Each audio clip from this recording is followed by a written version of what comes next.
perbuatanmu ajaib, tiada seperti Engkau. This is your time, God. Mari naikkan pujian ini dari hatimu. Yesus ada di sini. Yesus hadir di sini. Engkau dengan hati yang dalam dengan Tuhan, seperti Engkau. Mari sekali lagi angkat kedua tanganmu sama-sama. Sebab Kau besar. Mari Roh Kudus. Urapakaya syanda baralabaya labarala. Kami yang datang, kami sayang Tuhan. Kami datang, kami perlu. Kami datang, kami butuh. Ini kami Tuhan. Engkau. Sekali lagi katakan dengan segenap hatimu. Yes. Engkau. Mari angkat kedua tanganmu. Dia hadir di sini sama-sama. Sebab Kau besar. You are great God. Engkau Allah yang besar, lebih dari masalah kami, lebih dari apapun Tuhan. Tiada seperti Engkau. Sebab Kau besar. Yes. Perbuatanmu ajaib. Yes.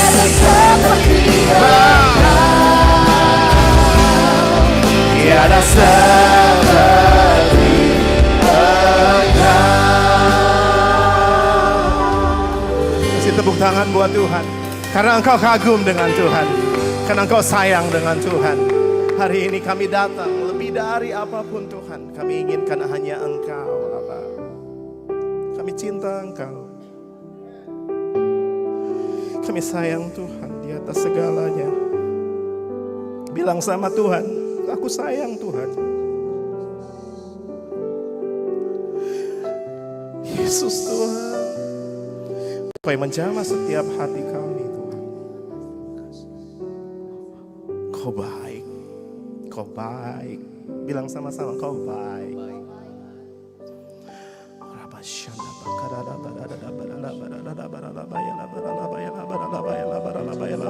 Roh Kudus.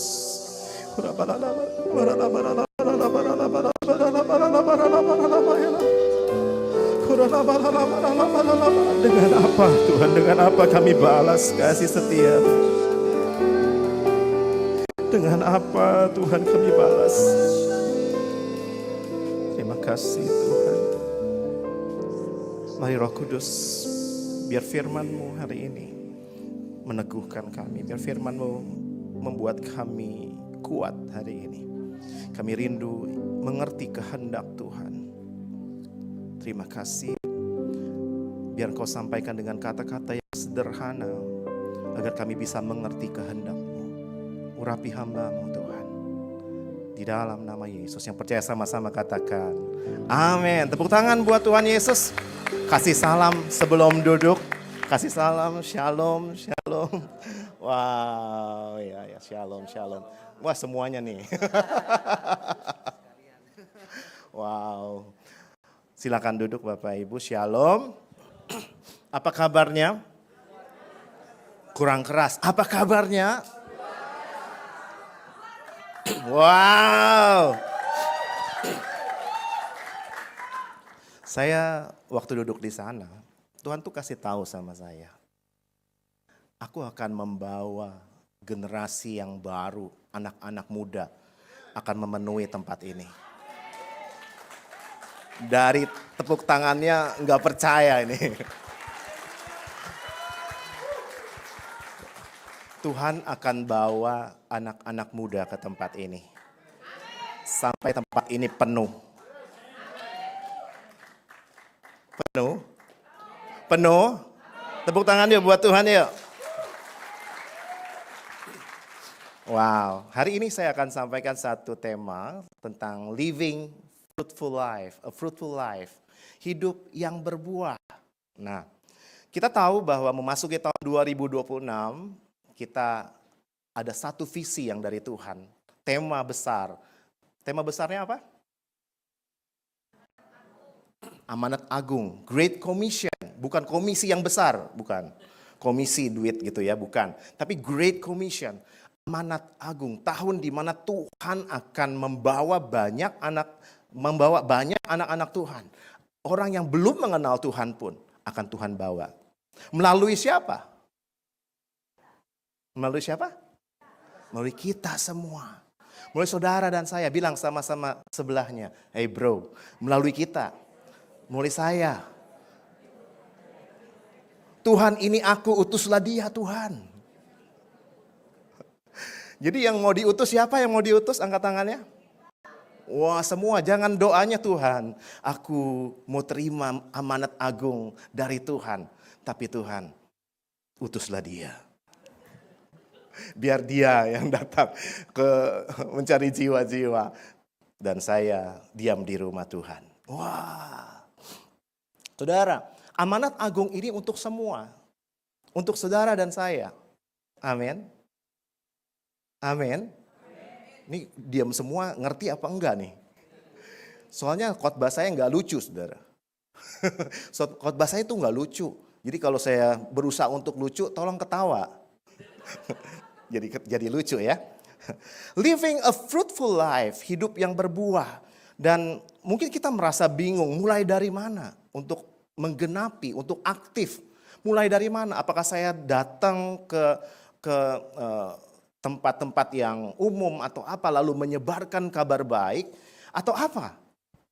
Dan mungkin pemikiran kita, aduh ini visi tahun 2026, amanat agung. Biasanya kita tahu kalau dapat berkat, itu saya suka gitu ya. Tapi ini tahun amanat agung. Bagaimana Tuhan punya satu kerinduan untuk apa?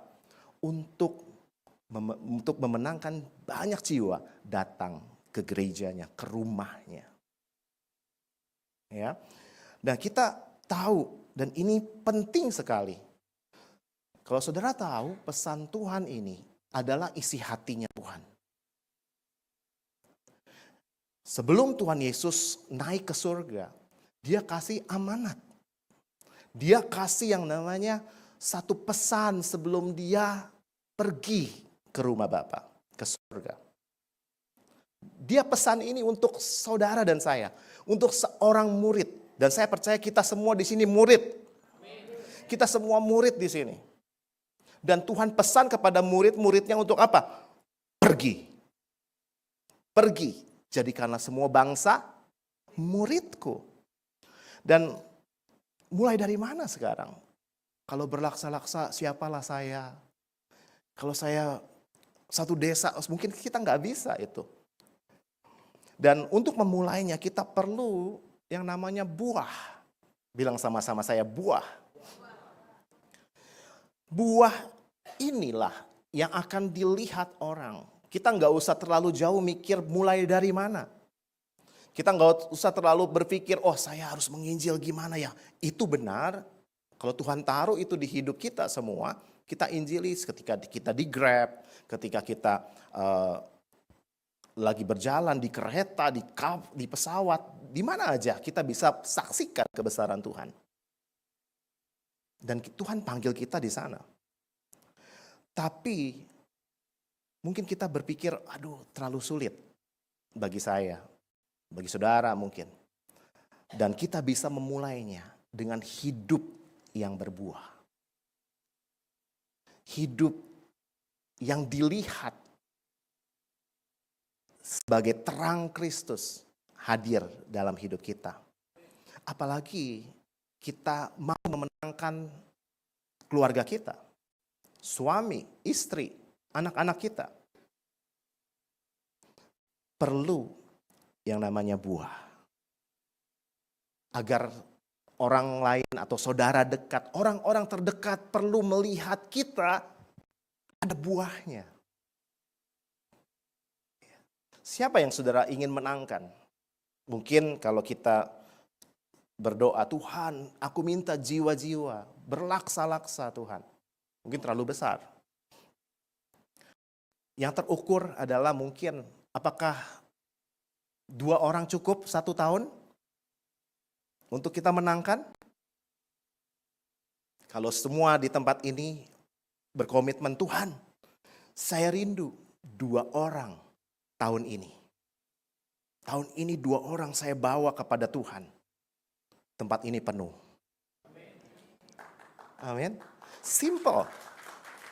Simple sekali, saudara. Amanat agung itu mudah, saudara. Mudah untuk kita lakukan. Dengan hidup yang berbuah, dengan hidup yang takut akan Tuhan, orang akan lihat kita. Katakan amin. Jadi memenangkan 2 jiwa enggak terlalu sulit untuk 1 tahun proyeknya. Jadi sebelum saya pulang dari tempat ini nanti ada PR nih. Ada PR lagi. PR-nya adalah 2 jiwa. Mudah apa mudah? Pastor, saya mau 10 jiwa. Tulis, Tuhan, aku ingin senengin Tuhan. Tahun ini 10 jiwa. Udah mulai cari. Kita pikirannya apa aja sih yang kalau bisnismen cuan, apalagi duit. Tapi waktu kita berelasi dengan orang lain, itu adalah pintu. Buah ini akan menjadi pintu bagi orang lain mengenal kasih Kristus. Katakan amin. Nah, boleh next. Firman Tuhan di dalam Yohanes 15 ayat 16, di situ dikatakan gini. Bukan kamu yang memilih aku, tetapi akulah, apa? Kurang keras? Ya. Yes, dan aku telah menetapkan kamu supaya kamu pergi dan menghasilkan buah dan buahmu itu tetap. Firman Tuhan, bukan kamu yang memilih aku, tetapi akulah Tuhan yang memilih Bapak Ibu semua. Dan aku telah menetapkan kamu supaya kamu pergi. Di situ dikatakan bukan kamu, bukan kita yang memilih aku, kata Tuhan. Tetapi akulah, Tuhanlah yang sudah memilih. Ini bicara tentang relasi, tentang satu anugerah yang diberikan kepada kita semua dari Tuhan. Anugerah keselamatan. Ya, anugerah keselamatan yang namanya grace. Kita nggak layak, tapi dilayakkan. Kita sulit berubah, Tuhan ubah. Dan saya percaya ketika kita menerima Dia, bukan hanya Dia mengubah kita saja, tapi Dia juga memberikan penyertaannya dalam hidup kita. Itu yang dikatakan, aku yang memilih kamu. Grace. Tapi nggak berhenti sampai Tuhan menyelamatkan kita saja. Ada tugas yang mulia yang Tuhan tetapkan. Aku, di situ dikatakan gini, Dia nggak berhenti cuma memilih Bapak Ibu sekalian. Selamat, ya udah kita ke sorga. Yang penting saya aja ke sorga, keluarga saya ke sorga. Yang lain nggak tahu deh. Nggak berhenti sampai Tuhan memilih, tapi di situ dikatakan dan aku, Tuhan. Ini yang ngomong Tuhan Yesus sendiri loh. Bukan siapa-siapa, bukan muridnya. Tapi Yesus sendiri, Dia kasih tahu, ini adalah pesan Tuhan sebelum Yesus disalibkan. Sebelum Yesus sebelum Yesus ditangkap. Ini pesan Tuhan. Dan bilang gini, aku telah menetapkan kamu supaya kamu pergi. Go. Tuhan mau kita pergi. Bukan bicara tentang ayo ke kota, ya ke kota, pergi bawa ransel, lu ajak anak-anak keluar kota dan menginjil di sana. Kalau saudara ditaruh itu, ya itu satu pesan khusus buat saudara mungkin. Tapi yang dimaksud pergi di sini adalah pergi kemana? Pergi ke anak-anakmu, pergi ke keluarga, lingkungan, marketplace, di tempat kita kerja. Jadi gak usah berpikir hal yang jauh. Ternyata mungkin anak kita butuh kita, cucu kita butuh kita. Siapa yang sudah punya cucu di sini? Angkat tangannya. Masih muda katanya cucu. Coba tinggi-tinggi yang sudah punya cucu. Hey, engkau punya waktu dengan cucumu. Mungkin dia butuh Tuhan di sana. Bawa cucumu, bawa keponakanmu. Pergi ke sana. Cari 2 orang. Cari 5 orang. Haleluya. Di situ dikatakan pergi. Ya. Dan menghasilkan buah. Buah dan buahmu itu tetap. Buah bicara hidup yang berubah dari dalam, lalu berdampak keluar. Buah bicara perubahan hidup yang kita dapati dari Tuhan. Yang kita dapati dari relasi tadi, anugerah. Tuhan mengubah hidup kita. Tuhan memberikan kita kasih karunia. Dan orang bisa lihat kita. Dan kalau bicara buah, ya, buah itu bicara tentang nggak berpusat pada dirinya sendiri. Saudara tahu buah, ketika ada buah banyak orang lihat dan ambil buah itu. Betul? Kalau saudara punya pohon buah di rumah, ada? Kalau saudara suka tanam tanaman, ada buah cabai saja atau buah anggur. Anggur juga sudah bisa berbuah di Indonesia, banyak ya. Saudara punya pohon anggur. Kalau saudara berbuah, itu senangnya luar biasa. Orang-orang juga bisa mampir ngelihat buahnya. Benar apa benar? Bahkan ke toko buah untuk cari buah. Dia suka banget dengan buah. Kita semua suka dengan buah. Dan saudara tahu, buah yang ada di dalam kita adalah perubahan. Perubahan yang bisa dirasakan, berdampak keluar. Berdampak keluar ya dari diri kita. Dari akibat apa? Akibat relasi dengan Tuhan. Sampai sini saudara paham? Saudara mau senyum? Haleluya, mau ketawa. Dan saudara, Tuhan mau di situ buahmu itu tetap. Bilang sama-sama saya, tetap. Tetap itu bicara tentang tinggal atau meno. Meno itu buah yang tetap dan bertahan di segala musim. Semua orang Kristen akan menghadapi tantangan. Tapi yang Tuhan mau, walaupun ada tantangan, Tuhan mau kita tetap berbuah. Musim kemarau, musim hujan, segala musim kita boleh lewatin. Musim gak ada uang, musim ada uang, lagi sakit, musim kita lagi perlu dengan bisnis kita, konsentrasi dengan bisnis kita. Apapun itu. Tuhan mau waktu kita mengalami itu, buahmu meno. Meno itu artinya tinggal. Tidak berpindah, tetap di sana. Tetap. Karena itu yang Tuhan mau di segala musim. Dia memilih kita untuk berbuah. Dan saya percaya menghasilkan buah,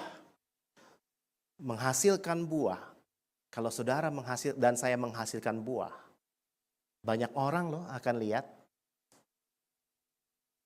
Buah di mana? Di kehidupan kita. Tentunya waktu hidup kita berbuah, karakter Kristus ada dalam hidup kita. Bisnis, oke. Keluarga, oke. Apa lagi? Rumah tangga, hubungan suami istri, oke juga. Kenapa? Karena hidup kita berbuah. Beda halnya kalau kita nggak berbuah nih. Kalau kita lihat pohon, saya punya pohon durian yang sampai saat ini baru mekar saja, mekar bunganya, lalu terus tiba-tiba tidak berbuah. Aduh, saya liatin terus dia. Kapan kamu berbuah? Kapan kamu berbuah? Semua ingin berbuah, bahkan Tuhan pun mau supaya kita berbuah. Supaya apa? Supaya kita bisa memberi rasa. Supaya kita bisa memberi dampak buat banyak orang. Buat anak-anak kita. Ada loh. Ya, ada. Orang percaya tapi anak-anaknya nggak tahu gimana. Ada. Kalau kita berbuah, sangat pasti, bisa dipastikan anak istrimu juga berbuah. Kalau kita laki-laki, berbahagia laki-laki yang takut akan Tuhan. Mazmur 128 tadi saudara baca di rumah. Istrimu, anak-anakmu, berbahagialah engkau. Tapi kita harus berbuah dulu. Baru anak-anak kita, istri kita juga berbuah. Amin. Nah, karena seringkali kita melihat orang percaya namun tidak berbuah. Orang percaya tidak berbuah. Nah, ini yang bahaya. Udah Kristen, tapi kelakuannya bukan Kristen, bukan Kristus, pengikut Kristus, bukan. Masih egois, masih marah. Marah itu beda di rumah sama di gereja beda marahnya. Kalau di gereja, kenapa begini? Oh gitu ya, oh iya. Tapi kalau di rumah, mata lu di mana? Angkat sendiri. Saudara, berbuah itu adalah hasil hubungan antara Kristus dengan kita. Amin. Bahkan di sini dicatat bahwa 57% anak muda Kristen Indonesia, 57%. Ini survei dari Barna Group ya. 57% anak muda Indonesia kehilangan hubungan emosional dengan orang tuanya karena tidak merasa didengar. 57%. Dan mereka merasa tidak menemukan teladan rohani di rumah. Ini membahaya. Ketika anak-anak tidak menemukan buah pada orang tuanya, mereka akan lari. Mereka akan dikejar dunia. Dunia akan mengejar mereka. Dunia akan menangkap mereka. Karena dia nggak menemukan teladan. Nah, ini penting bagi kita untuk mengerti bahwa kita suami perlu berbuah juga. Kita istri juga perlu berbuah. Ingat tadi berbuah apa? Perubahan yang kita alami dan itu bisa berdampak keluar. Yang tadinya egois nggak jadi egois. Yang nggak peduli jadi peduli. Yang suka marah-marah berubah nggak jadi marah-marah. Harus simple. Orang melihat teladan rohani dalam kehidupan kita. Nah, saudara ada 3 langkah, boleh next? Ada 3 langkah atau 3 kebenaran living a fruitful life, hidup yang berbuah.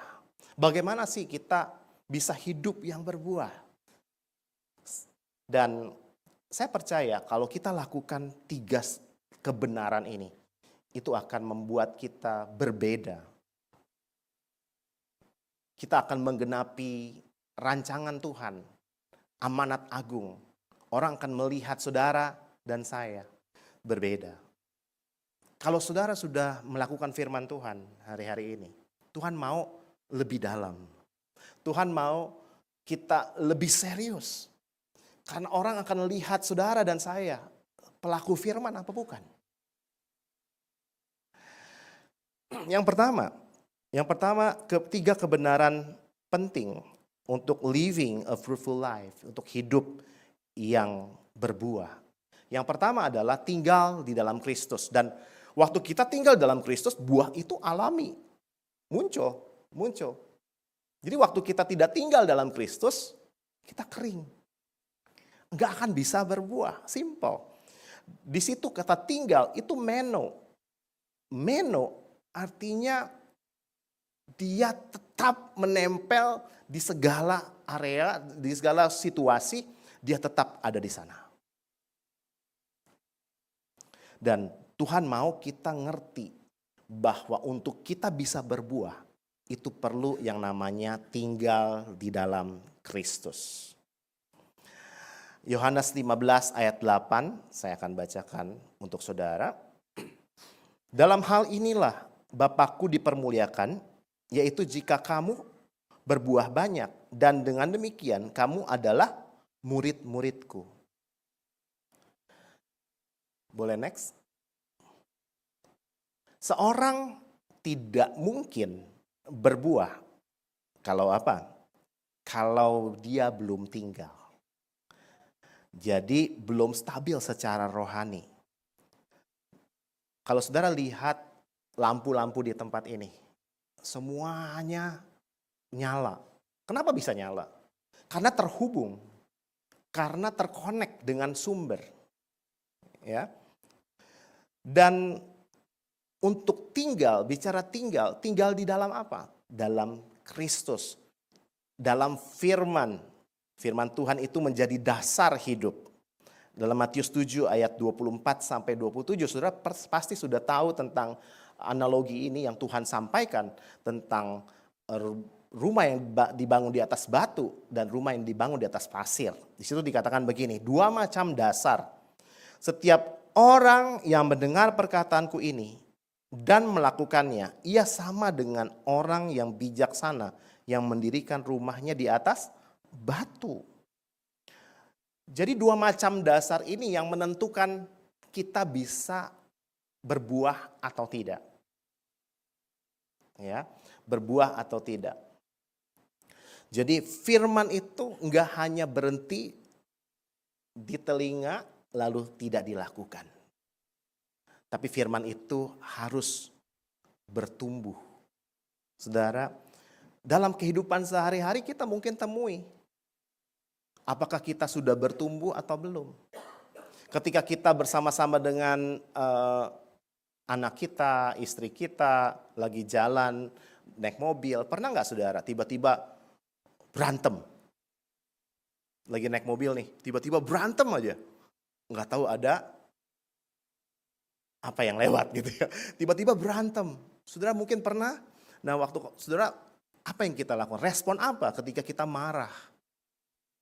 Kalau saudara lihat di sini,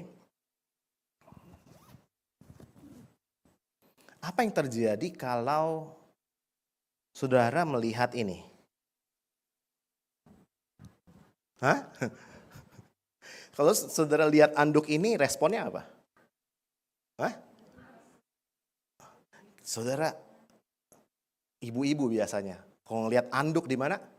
Di ranjang. Udah naik darah, berantem. Saudara, respon kita apa? Tuhan mau kita enggak hanya di mulut saja melakukan firman, tapi kita terus melakukan firman. Saya menikah sudah 23 tahun lebih, 23 tahun saya menikah. Saya punya 2 orang anak dan sudah kuliah, anak saya sudah lulus. Dan tetap aja tuh, masih ada aja ribut loh. Ini pastor aja ribut. Percaya nggak? Percaya, kita masih bertengkar kok. Saya sama istri masih bertengkar dan itu proses seumur hidup. Untuk saya bisa menjadi serupa dengan Kristus. Dan setiap manusia, setiap kita semua, anak Tuhan pun dia bisa berantem. Tapi yang Tuhan mau, waktu kita berantem, Tuhan bilang apa? Kasihilah istrimu. Jadi kalau ada anduk di mana, di ranjang, apa yang harus kita lakukan ibu-ibu? Lu gimana sih? Udah tahu gue bilang jangan taruh anduk di ranjang, masih aja di ranjang. Nggak punya pikiran ya? Itu yang kita harus lakukan atau yang lebay juga? Oh, ada anduk. Kenapa kamu bisa jalan di sini? Pih, kenapa anduk? Hansip. Bukan Hansip, hantu gitu ya, bukan. Hani, Han, gitu. Apakah begitu? Kita waktu ada tekanan datang, buah itu harus tetap ada. Kasih itu harus tetap ada. Firman itu dilakukan. Dengarnya gampang, tapi lakukannya susah. Dulu kalau lagi pacaran gitu ya, kesandung, kesandung. Itu kan simple kan? Bilangnya apa? Oh honey, kenapa? Aduh, sini saya pegang gitu ya. Tapi sekarang kesandung, mata lu di mana? Nggak lihat apa? Oke, Tuhan bilang buahmu itu harus tetap. Buahmu itu harus ada, bisa dirasakan. Kalau kita negur suami, mungkin suami juga kadang lupa. Dia memberi komitmen juga dalam hidup saudara. Mulai hari ini, saya Daniel tidak akan menaruh anduk ini di ranjang. Maafkan saya, ampuni saya. Komitmen pun kadang bisa lupa. Taruh aja di anduk sini. Istri-istri dengar. Yang suami-suami dengar hari ini. Kalau ketika engkau melihat masalah, pikir ada buahnya, buah. Bilangnya, Han, iya. Ini kenapa anduk ada di ranjang? Kan udah dibilangin, Han. Langsung laki-lakinya apa? Aduh ya maaf ya, langsung bangkit berdiri, lari, ambil nih anduk, jemur. Benar? Mau? Jangan begini saudara. Waktu anduk, Han, ini anduk kok bisa ada di sini? Ini gara-gara anduk, ini bisa ke pengadilan nih. Bisa ke pengadilan. Saya mau contohin. Nanti jangan dilakukan tapi ya. Han, kenapa anduk ini ada di sini Han? Ya ilah, anduk aja. Betul? Anduk aja. Ya tolong dong, gue udah capek nih. Gue udah capek, lu capek. Ngapain aja lu, duit juga gak ada lu. Bawa duit kagak lu. Ini udah makin melebar nih. Lalu dibawa ungkit-ungkit lah masa lalu. Alah lu dulu juga gak bantuin gua. Dan sebagainya. Dan berkembang. Hingga lu maunya apa? Dan akhirnya pengadilan. Buah harus bisa dirasakan. Walaupun ada tekanan datang. Walaupun itu diulang-ulang. Tetap engkau harus ampuni. Firman Tuhan kan bilang, berapa kali kamu harus mengampuni? 7 kali? Bukan. 7 kali 70 kali. Wah 70 kali 7 kali. 70 dikali 7 kali. 70. Kalau saya hitung di kalkulator. 70 kali 7 kali. 70 kali 70 kali 70 kali 70 kali 70. Tulis error. Ada orang yang bilang 70 kali 7 kali. 70 dikali 7, 490 kali. Tapi menurut saya 70 dikali 7 kali. 70 dikali 70 dikali 70 sampai 7 kali. Itu hasilnya error. Artinya setiap detik, setiap nafas hidup kita, lakukan firman. Suami-suami ingat. Istrimu juga capek. Manusia. Dia juga butuh kita disiplin. Yuk sama-sama jaga hatinya istri, jaga hatinya suami. Amin. Sama-sama kita bisa jadi berkat bagi teman hidup kita. Dan saya percaya ketika kita lakukan firman, tinggal dalam Tuhan, firman itu menjadi fondasi. Fondasi yang tidak goncang, tidak membuat hidup kita goncang, roboh, dan kerusakannya hebat. Firman Tuhan katakan. Jangan tunggu kerusakannya menjadi hebat. Baru kita kembali kepada Tuhan. Boleh next? Buah tidak tumbuh di atas emosi. Buah tidak tumbuh di atas pengalaman. Buah hanya tumbuh di atas firman hidup, di atas hidup yang dibangun di atas firman yang kamu dengar dan kamu lakukan. Jadi firman itu, makanya kan ada orang Kristen yang tidak melakukan firman, akhirnya tidak berbuah hidupnya. Saudara, saya percaya waktu kita melihat kehidupan kita berbeda, keluarga kita berbeda, orang tuh akan lihat kita. Orang tuh akan lihat kita. Nah, yang kedua, next. Boleh next? Yang kedua adalah, ini adalah hal yang penting yang harus kita lakukan agar hidup kita berbuah. Yang pertama, tinggal dalam Kristus. Yang kedua adalah buah itu karakter, bukan penampilan. Firman Tuhan katakan begini. Galatia 5 ayat 22, firman Tuhan katakan, tetapi buah roh ialah kasih, sukacita, damai sejahtera, kesabaran, kemurahan, kebaikan, kesetiaan, kelemah lembutan, dan penguasaan diri.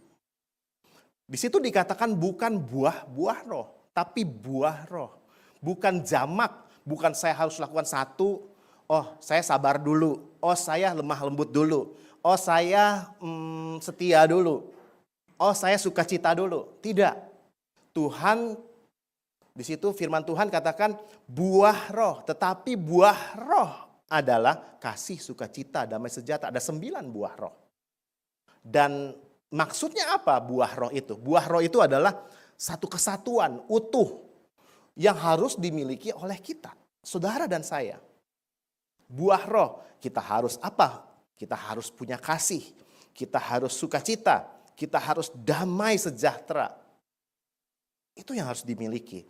Dan kita tahu bahwa buah roh ini kita dapati dari hubungan. Ya. Tadi dari hubungan kita dengan Tuhan, tinggal dalam Tuhan, dan enggak berhenti sampai di situ. Tuhan juga memberikan, waktu dia naik ke surga, dia memberikan, dia mengutus Roh Kudus. Untuk apa? Untuk menolong kita, agar kita bisa melakukan kebenaran firman Tuhan. Boleh next? Karakter is who you are when no one is watching. Jadi karakter menurut John C. Maxwell adalah siapa kamu ketika orang lain gak lihat kamu. Itu bicara tentang karakter. Yesus berkata begini, barang siapa tinggal dalam aku, ia berbuah banyak. Buah roh adalah bukti. Jadi buah roh itu adalah bukti bahwa seseorang benar-benar tinggal. Jadi waktu kita berbuah, oh ternyata kita sudah tinggal. Orang yang gak berbuah, ya berarti gak tinggal. Simple. Sama seperti ranting anggur, ranting pohon anggur, itu yang nempel, dia berbuah. Kenapa? Karena dia tinggal. Jadi waktu kalau saudara semua berbuah, itu karakter saudara berbuah, itu namanya saudara sedang tinggal, sedang meno di dalam Kristus. Jadi buah itu paling jujur muncul saat tekanan dan terlihat lewat proses. Jadi waktu ada tekanan tuh kelihatan buahnya dia tuh kelihatan. Jadi saudara mau tahu yang belum punya pacar tahu, siapa sih yang belum punya pacar? Angkat tangannya, belum punya pasangan hidup. Udah ada ya. Yang belum punya pasangan hidup tuh dia tahu red flag-nya itu bisa kelihatan ketika apa? Ketika ada tekanan. Ketika kita menghadapi tantangan, itu kelihatan pasangan kita ini punya red flag enggak? Punya lampu merah enggak yang harus kita perhatikan? Ada hal-hal yang tidak boleh atau prinsip firman Tuhan enggak yang melanggar? Pada saat ketika kita melihat pasangan kita menghadapi tekanan. Gitu. Next boleh? Nah, menerima Roh Kudus adalah permulaan baru. Berjalan bersama Roh Kudus adalah menjadi perjalanan menjadi serupa dengan Kristus. Menerima Roh Kudus adalah permulaan baru. Saudara menerima Roh Kudus semua. Tapi ada, bahkan Paulus bilang dalam Kisah Rasul 19 ayat 2, ketika Apolos masih di Korintus, saya bacakan. Paulus sudah menjelajah daerah-daerah pedalaman dan tiba di Efesus. Di situ didapatinya beberapa orang murid. Ayat 2. Katanya kepada mereka, sudahkah kamu menerima Roh Kudus? Murid nih, ditanya sama Paulus. Katanya kepada mereka, sudahkah kamu menerima Roh Kudus? Ketika kamu menjadi percaya? Akan tetapi mereka menjawab Paulus, belum. Bahkan kami belum pernah mendengar bahwa ada Roh Kudus. Sangat sayang kalau kita tidak mengenal Roh Kudus, yang adalah pribadi yang akan menyertai saudara untuk bisa melakukan firman Tuhan 100%. Hidup kita bisa nggak hidup berkemenangan? Bisa. Karena ada Roh Kudus. Dan Roh Kudus tinggal dalam hidup kita. Makanya kita bisa menjadi orang yang memiliki kemenangan demi kemenangan. Menang atas dosa. Menang atas kehidupan yang keluar dari firman Tuhan. Kenapa sih banyak orang-orang orang Kristen yang jatuh bangun dalam dosa? Kenapa mereka demikian? Udah minta ampun, dia jatuh lagi. Dia udah minta ampun, udah nangis-nangis, udah datang ke pastor, datang minta ampun, ngaku dosa, dibaptis, terima Roh Kudus. Tapi masih jatuh lagi.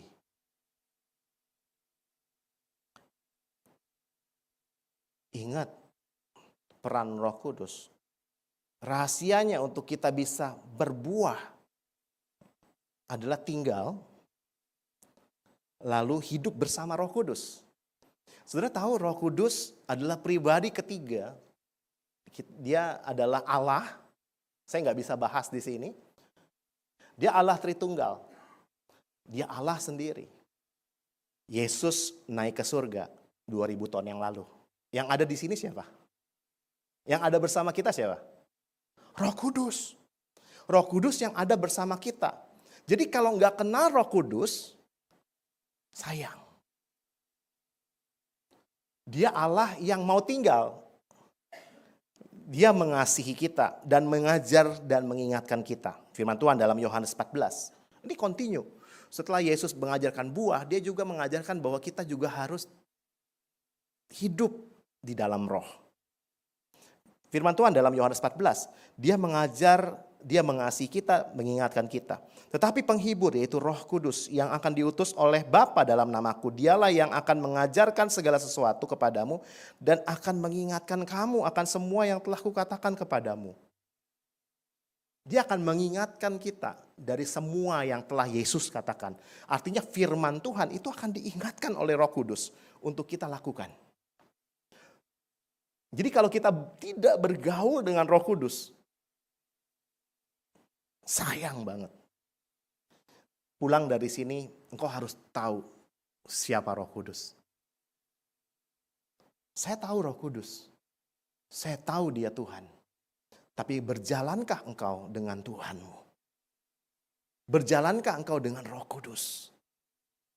Dia mengasihimu. Dia menolongmu. Dalam kelemahan kita, dia tolong kita. Roma 8 ayat 26. Demikian juga Roh membantu kita dalam kelemahan kita. Sebab kita tidak tahu bagaimana sebenarnya harus berdoa. Tetapi Roh sendiri berdoa untuk kita kepada Allah dengan keluhan-keluhan yang tidak terucapkan. Jadi untuk tinggal dalam Kristus, lakukan firman Tuhan, renungkan dan lakukan firman Tuhan. Waktu Roh Kudus tinggal di dalam kita, kita diberi kuasa. Kita diberi kuasa untuk menjadi saksi Kristus. Firman Tuhan dalam Kisah Rasul 1 ayat 8. Tetapi kamu akan menerima kuasa kalau Roh Kudus turun ke atas kamu. Dan kamu akan menjadi saksiku di Yerusalem, di seluruh Yudea dan Samaria dan sampai ke ujung bumi. Saksiku, kamu akan berbuah ketika kamu tinggal dalam Kristus dan menerima kuasa dari Tuhan. Yaitu Roh Kudus itu sendiri. Dia akan memimpin kita dalam kebenaran. Dia akan menginsafkan kita. Siapa yang bisa menginsafkan kita? Kita bisa nangis-nangis di hadirat Tuhan. Kita bisa minta ampun sama Tuhan. Dan tidak melakukannya lagi. Komit untuk tidak melakukannya lagi. Yohanes 16 ayat 8 sampai 9. Firman Tuhan katakan begini, saya bacakan. Yohanes 16 ayat 8 dan 9. Dan kalau ia datang, kalau Roh Kudus datang, ia akan menginsafkan dunia akan dosa, kebenaran dan penghakiman. Akan dosa karena mereka tetap tidak percaya kepadaku. Tuhan akan mengingatkan kita lewat Roh Kudusnya.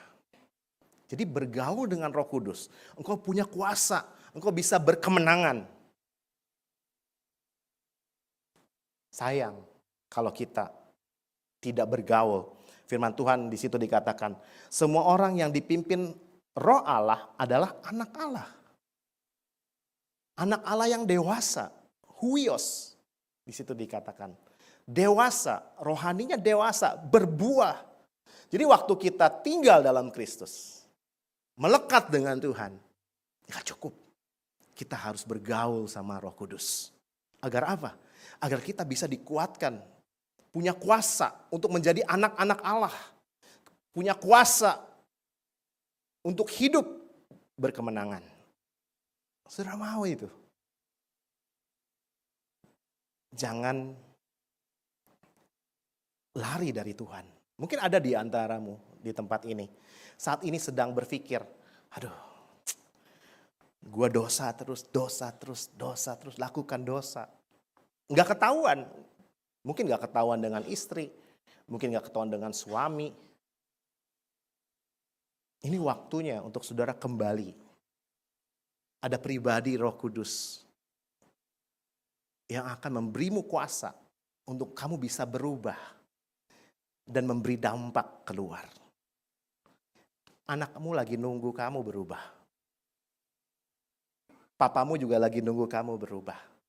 Saya ingat sekali ada satu anak, dia ikut Kids Altar. Kalau Kids Altar itu adalah carousel anak sekolah minggu lewat Zoom. Di tempat kita ada 400 anak yang ikut itu. Ada satu anak, dia ikut carousel itu terus, pemuridan ya, lewat Zoom. Terus sejak dari pandemi sampai sekarang, dia ikut. Anak sekolah minggu. Dan di situ ada perubahan dari anaknya. Anaknya sudah tidak suka ngambek. Anaknya sudah punya kasih. Berbeda banget. Sehingga apa yang terjadi? Kakak sekolah minggunya itu dipanggil sama papa mamanya. Diundang makan sama papa mamanya. Saudara, apa yang terjadi? Satu keluarga lewat anak kecil itu dimenangkan buat Tuhan. Satu keluarga yang gak pernah ke gereja, udah lama gak pernah ke gereja, itu bisa datang loh. Dia datang ke gereja kami dan dia kesaksian bahwa saya, karena anak saya berubah, saya datang kepada Tuhan.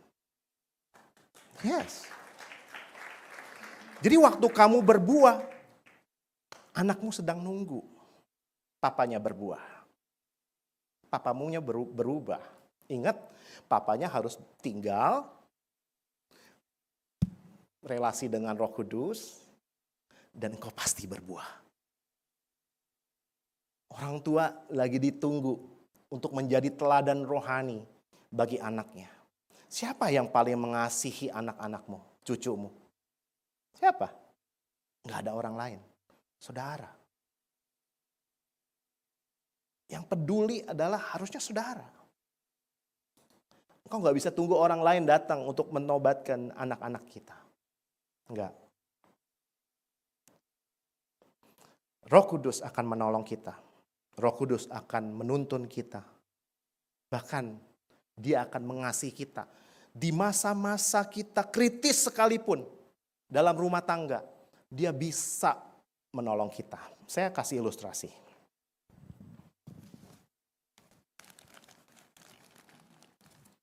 Saudara tahu ini? Ini apa? Korek api. Siapa yang tahu? Tahu semua ya, saya nggak perlu tanya. Ketika satu keluarga, suami istri, menghadapi tantangan, itu bisa loh terjadi konflik. Benar? Konflik. Ketika ini suami, ini istri ya, contohnya ini suami, ini istri. Ketika ada masalah, bisa kebakaran, bisa terbakar, bisa ribut. Tapi coba lihat, kalau kita konfliknya mungkin 1, 2, 3, ya begini, lebih banyak, apinya juga makin besar. Bahkan kalau dibiarkan, ketika kita konflik dibiarkan, gak ada buahnya, mungkin kita bisa panas. Orang lain bisa melihat dampaknya, oh Kristen begitu ya. Apalagi anak. Coba kalau misalnya, lebih banyak deh tekanannya. Banyak. Jadi kalau berumah tangga ya, mungkin kita ngalami ini. Ribut lagi. Terus ketika ribut tidak diselesaikan, aduh susah banget nih, kecil sih.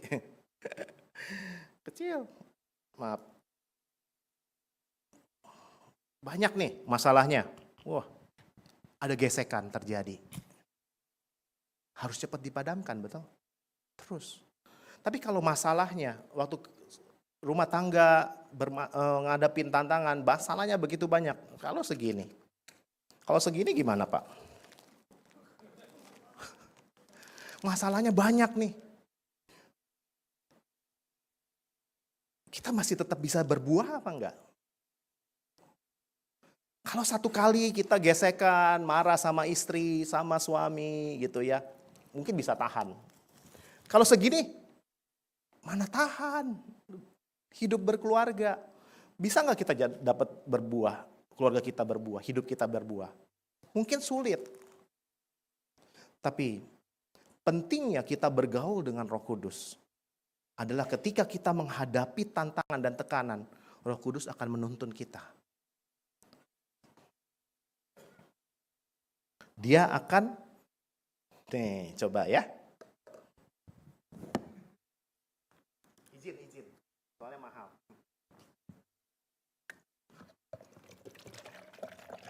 Izin ya.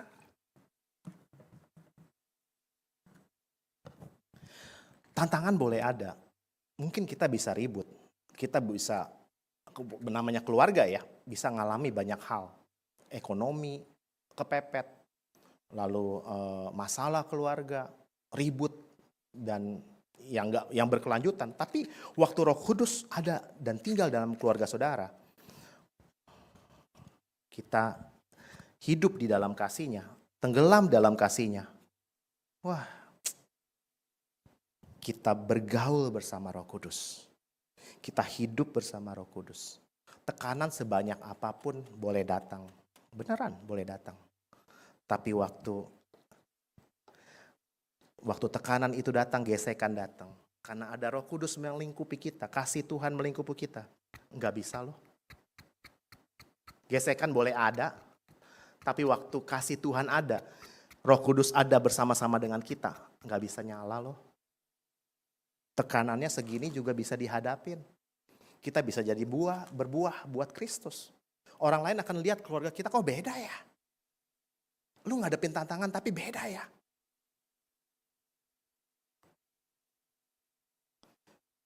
Karena data perceraian di Indonesia itu karena sebabnya itu bukan karena pasangannya meninggalkan ketika seorang pasangan meninggalkan pasangannya, suami atau istrinya. Bukan itu. Itu juga ada sekitar, kalau itu kurang lebih ya 1,8%. Tapi yang menyebabkan hal utama, yang menyebabkan perceraian di Indonesia itu karena perselisihan dan pertengkaran. Itu 62%. Dari 300 ribuan kasus yang tercatat di Indonesia di 2024, itu 300 ribu, 62%-nya itu karena pertengkaran dan perselisihan yang tidak diselesaikan. Kalau dia ada buahnya, kita nggak akan jadi seperti itu. Bahkan melebihi karena masalah ekonomi.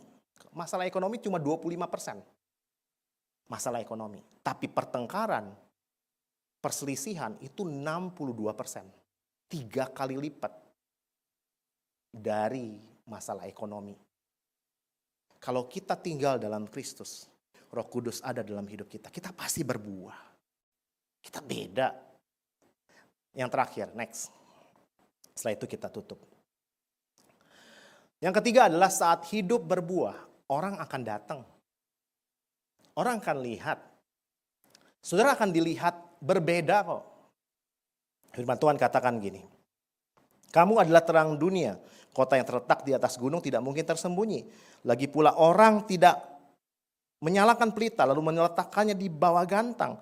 Melainkan di atas kaki Dian. Sehingga menerangi semua orang di dalam rumah itu. Demikianlah hendakmu, terangmu bercahaya di depan orang supaya mereka melihat perbuatanmu yang baik dan memuliakan Bapamu yang di sorga. Bapamu yang di sorga, Bapak kita yang di sorga bisa dimuliakan ketika hidup kita berbeda. Ingat, buah itu adalah perubahan dari dalam dan bisa dirasakan keluar. Waktu perubahan kita jadi ibu, jadi suami, jadi istri, ya, jadi anak yang berbuah, orang akan lihat. Orang akan lihat. Saya ingat ada satu anak, dia ikut kids club di tempat kita, itu nari balet gitu ya. Setiap Sabtu dia ikut. Suatu ketika dia bilang sama kungkungnya, tahu kungkung ya? Kungkungnya bilang gini, Kung, Kung, aku mau pentas, Kung. Oh ya, mau pentas. Kungkung, mau nggak ikut lihat aku pentas? Kungkungnya kan nggak percaya Tuhan. Kungkungnya karena diajak cucu yang ngajak. Coba kalau kita yang ngajak, didamprat mungkin ya. Tapi cucu yang ngajak. Di mana? Di gereja, Kung. Gereja.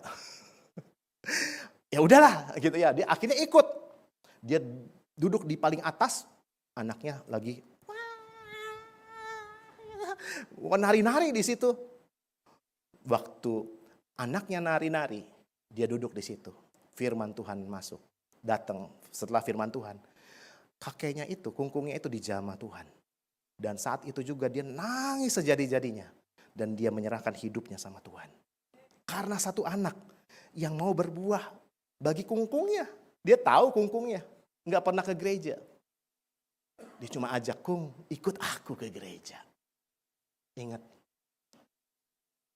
Kalau kita berbuah, kita bisa dilihat orang. Saya tutup dengan satu statement. Boleh next? Tuhan sedang membentuk buah di dalam kita. Supaya dunia melihat Yesus tanpa kita harus banyak membuktikan. Beneran. Di situ dikatakan, jagalah hatimu dengan segala kewaspadaan. Karena dari situlah terpancar kehidupan. Hati kita dijaga, terpancar kehidupan. Orang bisa lihat ada kehidupan di dalam hidup kita. Saya tutup dengan satu ilustrasi. Ketika saya di 8 tahun yang lalu, saya menanam satu pohon buah. Saya beli di satu toko buah, segede gini batangnya, ya, 8 tahun yang lalu. Namanya buah alpukat. Ini buahnya. Buah alpukat. Saudara, 8 tahun yang lalu, dan waktu yang paling efektif untuk nanam buah adalah bukan sekarang, tapi 8 tahun yang lalu. Saudara, waktu pohon alpukat itu bertumbuh besar. Sekarang batangnya nggak segini lagi. Sekarang segini batangnya. Saudara, ketika pohon alpukat itu berbuah, puk. Sekarang buahnya udah bisa saya pegang gini. Saya ambil, bisa. Saudara tahu ketika buah itu muncul, bahkan bunganya muncul, terus buahnya, itu berbulan-bulan buahnya datang terus. Saudara tahu, di seluruh perumahan saya di Tangerang itu, di daerah Modern Land, itu tidak ada pohon alpukat yang berbuah. Cuma saya aja. Sampai orang yang lari pagi di depan rumah saya, itu dia diam begini. Dia pengen dikasih. Karena belum bisa dipetik, bukan nggak dikasih. Nggak bisa dipetik karena masih kecil gitu, masih begini. Wah. Enggak cuma satu, enggak cuma dua. Semua orang yang lewat. Pohon alpukatnya ya? Wah, buahnya ya? Wah, keren. Gitu. Terus semua, nenek-nenek, kakek-kakek, semuanya lewat, dia lihat, oh buah, wow. Yang dia pikirkan adalah apa? Gue pengen dong cicipin itu. Saudara, ketika kita berbuah, orang tuh lihat, wih, berbeda loh. Bisnismennya beda dengan bisnismen yang lain. Wah, beda loh. Dia ibu rumah tangga, tapi beda banget loh. Hari ini dengar baik. Tuhan sedang nunggu kita berbuah. Tuhan sedang nunggu kita jadi berkat bagi banyak orang. Mari saudara kita tundukkan kepala dan kita berdoa. Saya undang pemusik.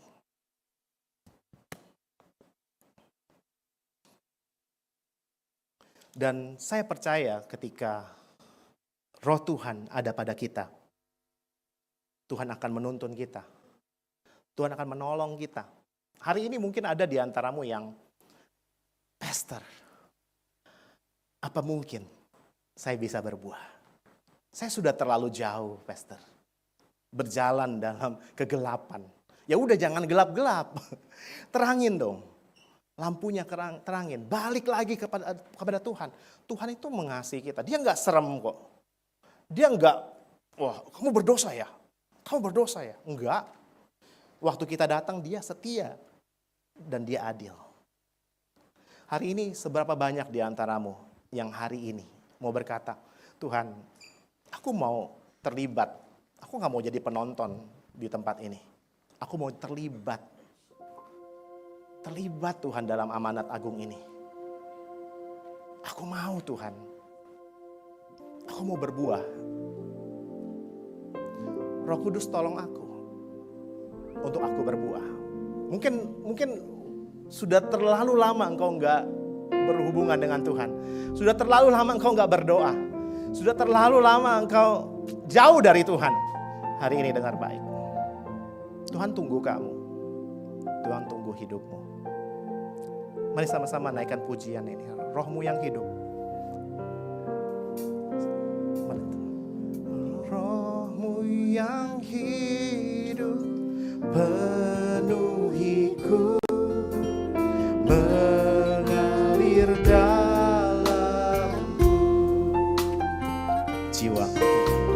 Jiwaku tenang bersamamu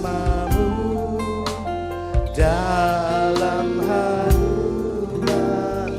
Sama-sama katakan. Ku buka hati untuk jamahanmu, berserah penuh di hadiratmu. Kau ambil alih seluruh hidupku di altarmu. Menyembahmu. Sama-sama katakan roh yang hidup penuhi. Rohmu yang hidup penuhiku. Mari sama-sama dalam hadirat Tuhan. Minta Tuhan penuhi. Minta Tuhan jamah bersamamu dalam naunganmu. Sama-sama katakan, angkat wajahmu. Mari jamah setiap kami Tuhan. Mari jamah setiap kami ya Tuhan. Mari jamah setiap kami ya Tuhan. Kau ambil alih hidup kami Tuhan. Seluruh hidup kami di altarmu.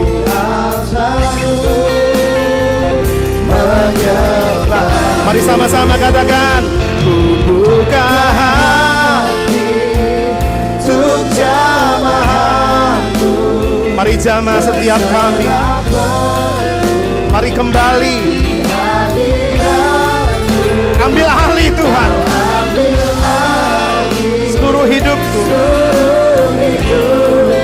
Di altar-Mu.